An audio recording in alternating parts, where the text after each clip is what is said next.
Normally, our technicians would set up your shields inside for you and work one-on-one on the flag line. However, due to the health risks involved with COVID-19, we're creating videos so that you can do this yourself at home.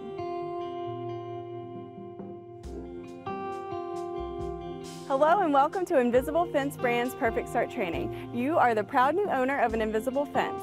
We are going to go over the training today, so we're going to start with our indoor shields and then move to the outside perimeter flag line.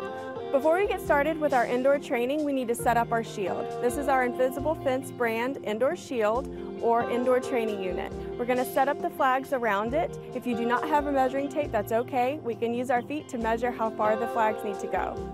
Today we're working with Chubb, a 13-week-old lab puppy. As you can see, he's wearing a regular collar. We're going to add an Invisible Fence brand collar. Please do not walk your dog on an Invisible Fence brand collar. The goal of today is to find Chubb's recognition level. By recognition, I mean eyes widening, ear pricks, head tilting, or scratching.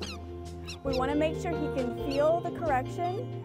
However, we do not want this to be a scary experience. We want him to have fun. That's why we brought toys.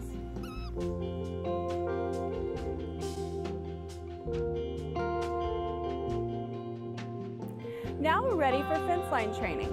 Our goal here is to teach Chubbs his boundary line. We do not want to call him over, never use your dog's name, command him to go into the correction field. Again, this needs to be a happy and fun experience. So I'm walking on the outside of the flag line and I have a very long leash so that if Chubbs does not want to cross the flags, he doesn't have to. Always remember to keep your pet on leash while doing training in the yard until we know for sure that they won't leave.